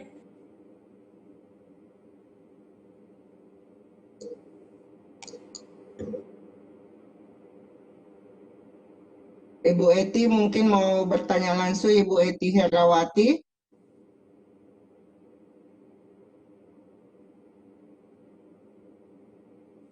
Bapak Ibu yang ingin berinteraksi langsung dengan narasumber, silahkan raise hand. Nanti diaktifkan mic-nya. Ini ada Ibu Mayarina ya.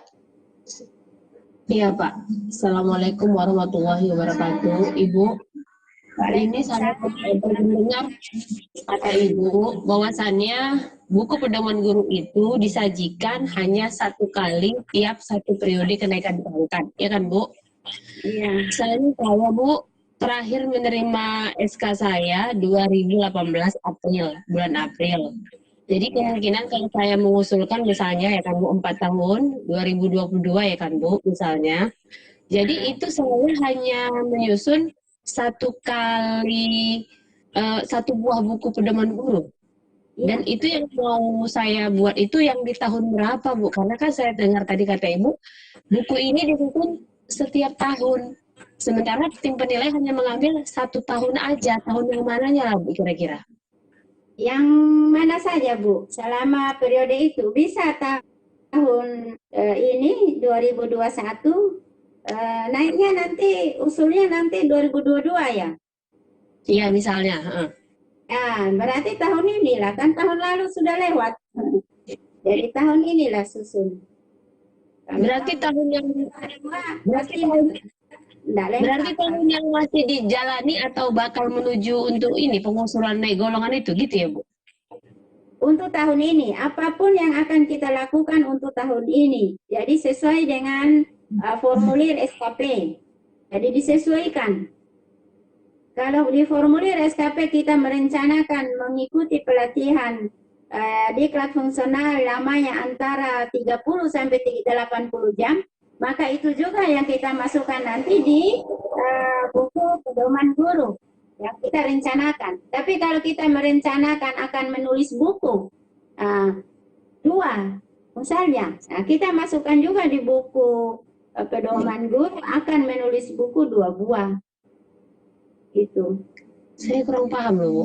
Saya pikir kalau SKP itu kan Bu sebenarnya kebanyakan masih rencana juga ya Bu sebenarnya, dan disusun tiap tahun di akhir tahun ya Bu 31 Desember gitu ya kan Bu setelah jadi. Sementara kalau buku pedoman guru ini apakah persis cara pembuatannya seperti SKP juga? Begini Bu, penyusunan formulir itu SKP Bu, susun SKP itu Bu bukan Desember, tetapi Januari. Kan? Iya berarti. Itu di penyusunan SKP kan ada 2, ada SKP dan ada perilaku kerja. Nah untuk yang formulir SKP itu disusun di Januari, tapi untuk penilaian SKP itu dilakukan di Desember. Ya betul. Ya, itu yang pertama. Yang kedua, kita harus berpedoman pada penilaian kinerja guru. Jadi itu penilaian kinerja guru, kalau kita sebagai guru mata pelajaran atau guru kelas, maka kita memiliki, selain guru bimbingan ya, kita memiliki 14 kompetensi. Nah, 14 kompetensi inilah yang akan kita urai selama 12 bulan. Gitu. Jadi misalnya kita melakukan diklat fungsional yang lamanya antara 30 sampai 80 jam, itu masuk di kompetensi 4, yaitu kompetensi profesional. Nah, di poin pengembangan keprofesian berkelanjutan. Gitu. Jadi ada 3 hal di sini yang kita bicarakan untuk membahas ini. Yang pertama adalah formulir SKP atau yang biasa disebut rencana kerja tahunan atau RKT. Yang kedua adalah penilaian kinerja guru, PKG. Nah, inilah yang menjadi pedoman untuk penyusunan buku pedoman guru. Jadi ini ada 3 hal ini yang harus kita pahami. Jadi jangan dipisah-pisah. Begitu mungkin Bu. Satu lagi Bu, itu nanti akhirnya jatuhnya dia kalau dimasuk ke Dupak, Dia termasuk nilai di unsur penunjang, Bu? Unsur utama? Apa, Bu? Yang mana itu misalnya? Unsur utama, Bu, dengan nilai 1,5. Oh. Oke, Bu, oke. Mudah-mudahan saya masih sedikit paham lah. Karena nggak pernah nyusun. Kami, Bu, kalau nyusun SKP itu bukan kami loh, Bu. Ada spesial guru yang mengerti. Sehingga kadang-kadang ngaco juga itu yang dibuatnya itu. Nggak sesuai dengan selera kita. Oh, Cuman kalau itu, Bu, ya itu kita sendiri. Mana orang tahu apa yang kita mau rencanakan? Betul, Orang Bu. lain bisa tahu. Benar tuh, Bu. Iya, harus kita sendiri. Nah, nanti pada saat penilaiannya, itu baru atasan. Apakah kita melaksanakannya dengan baik? Karena akan dilihat bagaimana kualitasnya kita, mana lamanya pekerjaan yang kita lakukan. Itu kan menjadi kembali semua pada saat penilaian formulir yang kita sudah susun. Nah, dari situ barulah muncul nilai untuk SKP. Yang 60% itu ya, Bu, ya, yang 60%. Kali dengan 60%-nya. Seperti itu prosesnya. Kalau satu orang kalau ada tim yang kerja, itu kesalahan. Nah, begitu mungkin, Bu. Iya, makanya nanti kalau mau naik golongan betulan kan, Bu, baru diperbaiki lagi, dibuka lagi, diperbaiki, makanya kerjanya jadi ribet. Bagaimana dengan itu kan ada online atau belum online ya? Belum. Nilai SKP PPK itu kan dilaporkan secara online. Ya, kalau belum ada masalah, bisa saja bongkar pasang. Nah, ini masalah online, Bu. Iya betul, Bu. Nanti saya coba lah, Bu, yang Ibu kasih tadi, yang Ibu share tadi. Coba saya buat, nanti saya ajukan ke pengawas. Kalau dia oke, bisa kami lanjutkan ya, Bu? Ya kan, Bu? Direvisi lah, baiki lagi. Itu hanya sepintas itu. Udah jadi pedoman lah itu, Bu. Dari kan nggak ada. Dikembangkan, itu belum ada. Iya, Bu. Tadi sih saya, sore-sore dikasih tahu oleh panitia. Jadi dadakan saja itu bikinnya. Bu, kalau misalnya pun itu dari Januari kan belum terlambat, Bu. Ini kan Februari, anggap aja yang lalu itu kita masuk. Karena nggak apa-apa ya, Bu, ya? Nah, seperti yang saya katakan tadi, walaupun kita menyusunnya di bulan Maret misalnya, kan tergantung pimpinannya. Kalau pimpinannya mau tanda tangan, ya no problem. Jadi misalnya kita susunnya di Maret, semua yang kita lakukan di Januari sampai Maret, itu tetap masukkan sebagai perencanaan. Adanya lampiran. Sudah ikut webinar hari ini, nah, itu kan kita tetap menganggapnya sebagai perencanaan, walaupun sudah kita laksanakan. Yaitu, Ibu, berarti ya, kalau seandainya ini kita laksanakan, berarti nyusun SKP-nya jadi mudah lah ya, Bu, ya? Karena udah terencana semua di situ. betul, itulah tujuannya di sini, tujuannya RKT, namanya juga rencana kerja. Tahunan. Bukan hanya penyusunan SKP saja yang mudah, Bu. Termasuk melaksanakan PKG sudah mudah, baik bagi kita yang mau menilai kita, baik itu penyusunan buku pedoman guru maupun yang akan kita lakukan selama 1 tahun itu, semua sudah mudah karena semua sudah kita rancang dari awal. Enak. Nah, nanti tinggal bikin catatan kecil di mana kekurangan-kekurangan yang harus kita perbaiki untuk next time, untuk tahun berikutnya. Jadi pada saat kita menyusun buku pedoman guru tahun berikutnya, kita sudah tahu, oh saya harus memperbaiki yang ini. Oh saya ada kekeliruan di sini. Mungkin seperti itu. Ya. Berarti ini dasarnya ya, Bu, ya? Ini dasarnya ya, Bu, ya? Tadi bingung juga apa itu buku pedoman guru itu, bingung juga. Rumah ini dasarnya supaya bisa nanti dia terwujud ke SKP ya, Bu, ya? Akhirnya ke Dupak. Oke, Bu. Terima kasih banyak ya, Bu. Bukan SKP saya yang utama. Bu Ida, kita lanjut, masih ada pertanyaan. Ibu Sri Handayati, silahkan bertanya langsung. Ya, silakan. Assalamualaikum warahmatullahi wabarakatuh.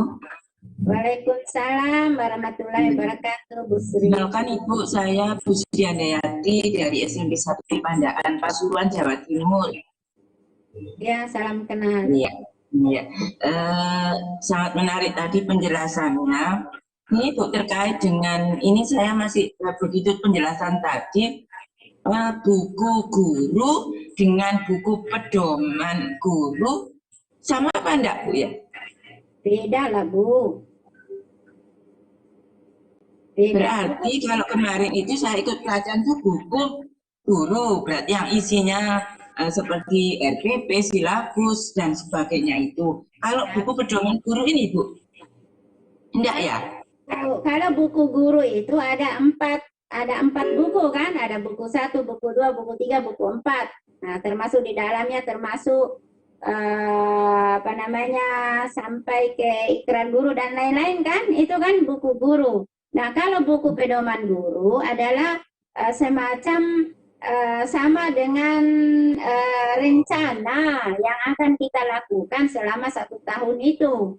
Jadi di dalamnya itu akan tercermin apa rencana yang akan kita lakukan di bulan Januari, apa rencana yang akan dilakukan di bulan Februari, demikian seterusnya sampai bulan Desember. Itu garis besarnya kalau buku pedoman guru. Beda buku guru. Nah, dalam buku pedoman guru bisa saja dimasukkan buku guru. Tetapi di dalam buku guru tidak ada buku pedoman guru. Mungkin begitu, Bu. Secara kasarnya. Bu Sri? Halo, Bu Sri. Atau suara saya yang hilang? Bagus, Bu. Oh, saya kira suara Bagaimana saya. penjelasannya? Saya kira cukup.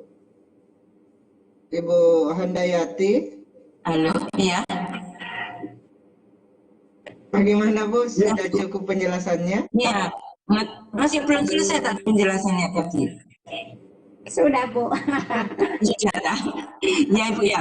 Berarti begini Bu, untuk yang pengajuan, kebetulan ini saya kan untuk persiapan untuk menuju ke 4C, ini sudah buat buku guru. Yang buku pedoman ini saya masih baru dengan sekarang ini. Apakah untuk kenaikan pangkat ini juga dibuat Ibu?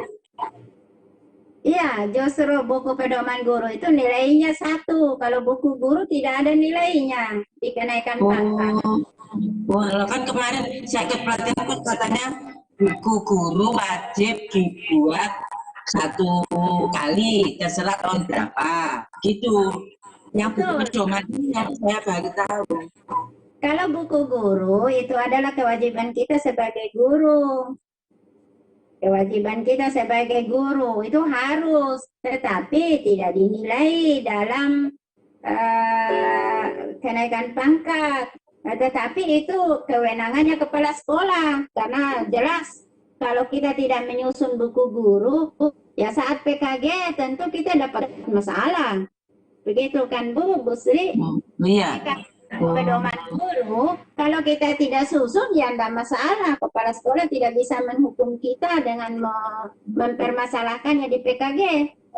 Kalau buku pedoman guru, tetapi buku pedoman guru bisa kita gunakan untuk kenaikan pangkat. Oh gitu ya.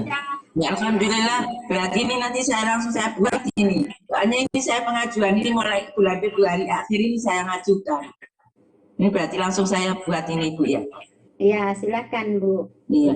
Terus Ibu berarti ini buku pedoman guru itu saya kan mengajukannya tahun 2020 ini.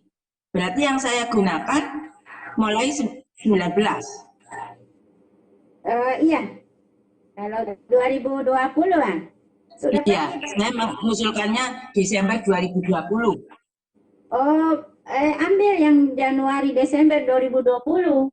Oh, gitu. Sebetulnya di 2021. Dan kepala sekolahnya mau tanda tangan. Iya Ibu, terima kasih banyak Ibu. Alhamdulillah ini bisa menambah wawasan saya. Terima kasih. Ini segala saya lembur ini saya buat ini. Ya silakan. Terima kasih. Ibu, kita pindah di kolom chat dulu. Ini banyak pertanyaan. bagaimana penulisan rincian kegiatan dalam SKP apabila kita menyusun buku pedoman guru? Maksudnya? Bagaimana penulisan rincian kegiatan dalam SKP apabila uraiannya, maksudnya barangkali ini Bu, uraian di SKP-nya bagaimana? Kalau SKP kita cantumkan saja, kan sudah ada itu semua di formulir SKP. Kita katakan saja, tandai saja ya, maka otomatis akan muncul nilai 1,5 untuk buku guru. Oh iya Bu. Kemudian untuk bukti fisiknya ya buku gurunya itu, buku pedoman gurunya itu, bukan buku guru, sorry. Buku pedoman gurunya itu saja dimasukkan. Kita beralih ke yang mau bertanya langsung. Ada Ibu Haryanti. Silahkan Bu.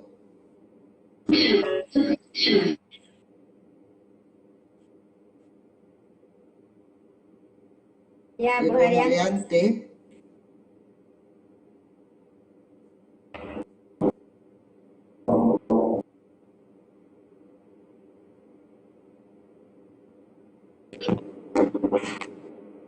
Mana Bu Haryanti?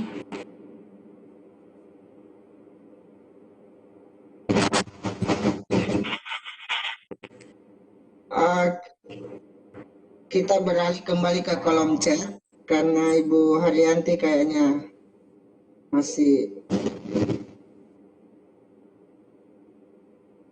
Ini ada pertanyaan di kolom chat dari Okta Nova Rahmi. Pertanyaannya, kita sudah isi e-kinerja secara online. Ada SKP, kegiatan bulanan, dan kegiatan harian yang kita isi. Apakah rincian kegiatan ini kita print dan kita jadikan buku pedoman guru? Bisakah Bu? Ya, kalau sudah susun seperti itu, maka itu buku pedoman guru. Tinggal saja. Tinggal disatukan. Sudah bikin buku pedoman guru itu. Oh, sudah buku pedoman guru. Sudah mantap itu. Kalau e-kinerja, kalau sudah e-kinerja itu sudah bagus. Halo. Ya Bu. Ini terkait masih ada kaitannya dengan pertanyaan tadi yang kepala sekolah dari Pak Agus Sumarno. Kepala sekolah setelah tidak mengajar, apa masih boleh membuat buku pedoman guru? Tidak berlaku untuk kepala sekolah.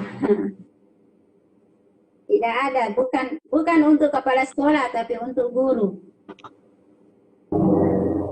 Apakah ada buku pedoman kepala sekolah, Bu? Tidak ada. Tidak ada. Kalaupun ada, tidak dihitung angka kreditnya. Kalau ini ada pertanyaan kembali. Itu buku pedoman guru masuk di pengembangan diri atau di publikasi ilmiah? Buku pedoman guru itu di pengembangan diri. Pengembangan diri? Iya. Sorry. Publikasi ilmiah. Sorry. Betul Ibu. Dia sama membuat buku bidang pendidikan, membuat modul, membuat diktat, menemukan teknologi itu satu kelompok. Dia masuk PIKI. Karya ilmiah pengembangan. Kalau pengembangan diri hanya pelatihan kan? Pelatihan saja. Assalamualaikum Bu Ida. Waalaikumsalam warahmatullahi wabarakatuh. Salam kenal, ini Bu Haryanti Ibu. Salam kenal juga. Saya boleh langsung untuk bertanya, Ibu? Silakan Bu, silakan. Terima kasih Bapak Ibu. Yang saya tanyakan, di sekolah saya itu untuk SKP kan kebetulan setiap guru membuat sendiri. Kemudian kami ada tim penilai, istilahnya ya seperti tangan keduanya kepala sekolah, ngaten nggih Bapak Ibu nggih. Ada tim koordinator yang nanti dari Bapak Ibu guru itu dikoreksi dulu oleh tim tersebut. Kemudian baru disampaikan ke kepala sekolah. Terus apakah seperti itu? Teman-teman kan membuat sendiri, otomatis teman-teman guru kami sudah tahu itu adalah semua adalah hasil kerja beliau semuanya. Ya. Berarti bisa diakui ya Ibu ya? Iya. Itu yang pertama. Yang kedua yang saya tanyakan, seandainya ini saya membuat buku pedoman guru, di dalam tupoksi atau pembagian tugas di sekolah, saya diantaranya kan mendapat tugas sebagai koordinator untuk penyusunan RKS, RKAS, dan seterusnya termasuk EDS itu ya. Terus yang kedua, termasuk juga saya sebagai tim di dalam PKG, SKP, dan penyusunan tak tahunan. Nah, yang saya tanyakan, biar bisa dimasukkan ke dalam buku pedoman guru, bukti yang dilampirkan apa nggih Ibu? Terima kasih. Assalamualaikum warahmatullahi wabarakatuh. Waalaikumsalam warahmatullahi wabarakatuh. Pak Heril, langsung ya? Silakan Bu. Ya, makasih. Begini Bu, yang pertama ada tim. Ya, memang seperti itu. Kan prosesnya adalah kita guru masing-masing menyusun, masing-masing. Iya, betul. Tapi kan kadang ada juga guru kan tidak paham. Ada yang memang yang sudah paham sekali, ada yang belum paham. Nah, ini biasanya dibantu oleh tim untuk mengarahkan. Seperti ini caranya. Nah, kalau sudah oke ACC, ini oleh tim ini dilaporkan ke kepala sekolah. Nanti pada bulan Desember atau November, biasanya November Desember. Iya, betul, November. Sekolah bersama timnya ini tadi, ini yang akan menilai sejauh mana ketercapaian perencanaan yang telah disusun tadi. Misalnya, kita merencanakan akan membuat alat peraga kategori kompleks. Kita merencanakan kategori kompleks. Nah, nanti tim ini yang akan menilai alat peraga kita, apakah benar ini kategori kompleks ataukah hanya kategori sederhana saja. Nah, inilah fungsinya tim ini. Nah, kemudian misalnya pada saat kita menyusun alat peraga tadi, kita menargetkan misalnya 6 bulan. Nah, apakah guru tersebut memang menyusun 6 bulan? Ataukah dia tidak mampu menyelesaikan tepat waktu sesuai dengan yang direncanakan. Nah, ini kan tugasnya ini, tim ini. Jadi tim ini membantu kepala sekolah dalam hal menilai SKP yang telah disusun oleh guru. Itu yang pertama ya Bu ya. Iya Ibu, iya terima kasih sekali Ibu. Iya, yang kedua apa itu tadi yang kedua Bu? Ini bukti yang dilampirkan dalam buku pedoman guru. Kalau ini sebagai koordinator penyusunan RKS dan sebagainya, Ibu, termasuk juga PKG, SKP, dan dupak tahunan. Iya, itu dimasukkan semua. Seperti yang saya kirim ke Pak Heril itu sudah ada. Jadi ya kita masukkan semua. Sudah ada contoh lampirannya ya Ibu ya? Sudah ada. Oh iya, terima kasih sekali. Satu lagi Ibu nambah ini. Seandainya ini kita bikin buku ya Ibu ya. Kalau di dalam buku 4 buku 4 itu kan yang bisa dinilai kan maksimal penyusun buku itu ada empat orang ya, nggih kelihatannya kalau nggak salah saya baca. Nah, kalau yang menyusun buku ini kok yang menyusun lebih dari 4 orang, apakah tetap bisa ada nilainya, Ibu? Terus bagaimana prosentasenya?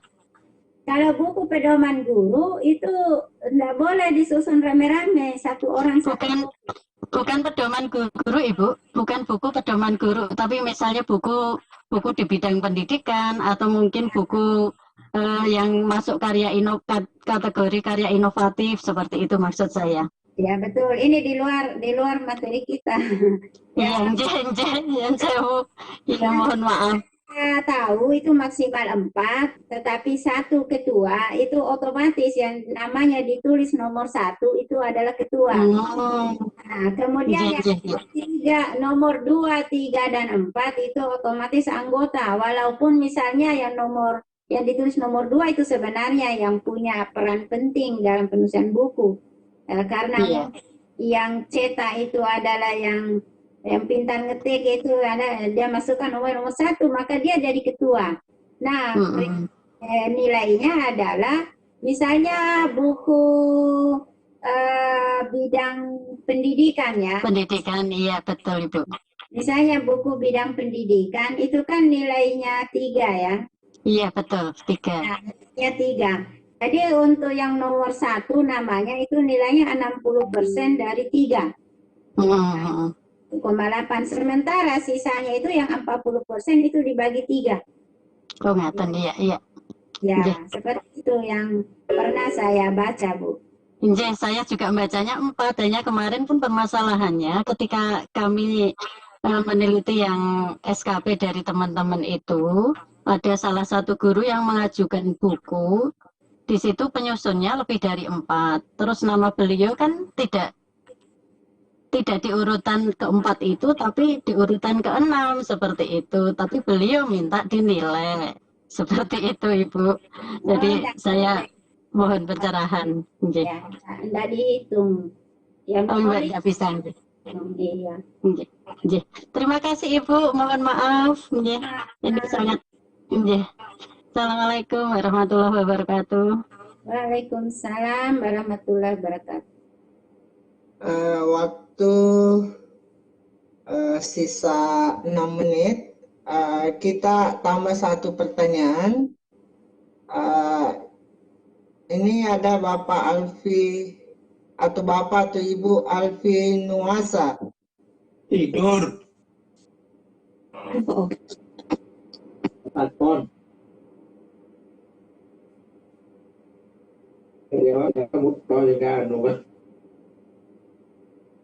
Bapak atau Ibu Nuasa silahkan bertanya. Bapak.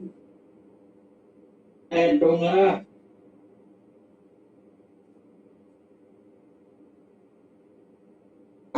Kita pindah ke kolom chat sambil menunggu Bapak atau Ibu Nuasa. Ini apakah karya ilmiah itu harus linear dengan mapel yang diampu? Tidak. Namanya karya. Aku dijawab. Ya, silakan Bu. Iya. Ini sebenarnya bukan kewenangan saya, ini sudah di luar konten.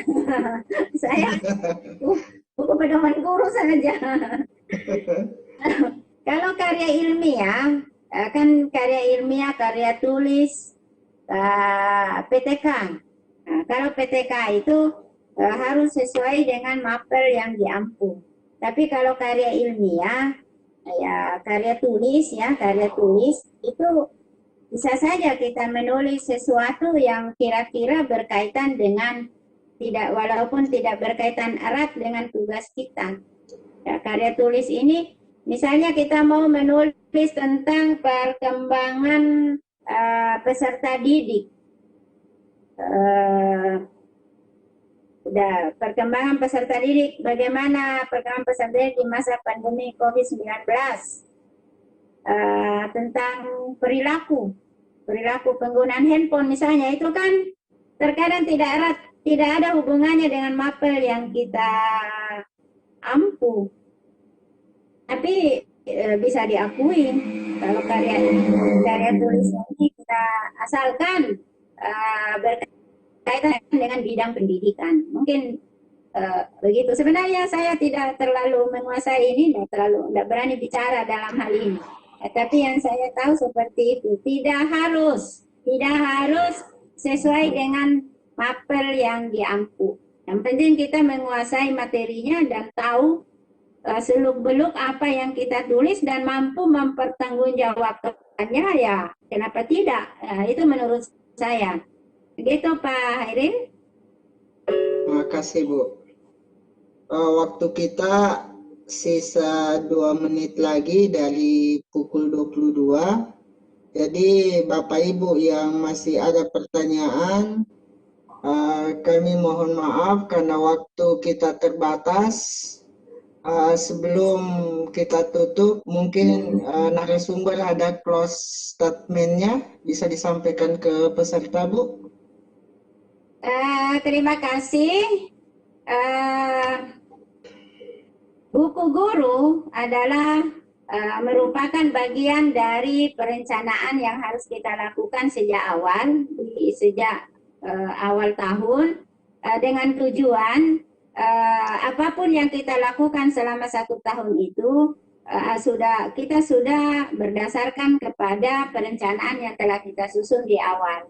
Jadi tujuannya semata-mata untuk mempermudah pekerjaan kita, baik itu dalam hal penilaian kinerja guru maupun dalam hal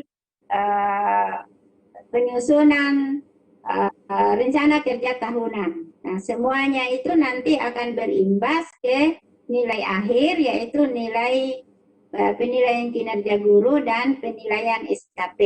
Jadi itu mungkin manfaat dari kita menyusun buku pedoman. Demikian mungkin yang saya dapat sampaikan. Selama kegiatan webinar ini mungkin ada hal-hal yang saya ucapkan yang kurang berkenan. Saya mohon dimaafkan, dan mungkin ada sesuatu yang saya ucapkan mungkin tidak sesuai, itu mungkin bisa diluruskan. Saya terbuka untuk segala macam kritikan-kritikan dari Bapak Ibu. Semoga di lain kesempatan kita dapat berjumpa lagi. Mohon maaf. Assalamualaikum warahmatullahi wabarakatuh. Waalaikumsalam warahmatullahi wabarakatuh. Terima kasih kepada narasumber kita yang telah memberikan penjelasan yang gamblang tentang buku pedoman guru, dan saya mengucapkan terima kasih kepada seluruh peserta partisipan yang telah berpartisipasi dalam webinar Lontara edisi 58, dan kepada seluruh panelis baik dari afiliasi Sadar, tim Lontara, saya ucapkan terima kasih. Dengan berakhirnya materi tadi, maka acara webinar malam ini saya tutup dengan ucapan Alhamdulillahirabbil alamin. Alhamdulillahirabbil alamin. Bapak Ibu yang belum mengisi daftar hadir, silahkan mengisi, ada di kolom chat. Terima kasih Ibu Ida. Terima kasih Ibu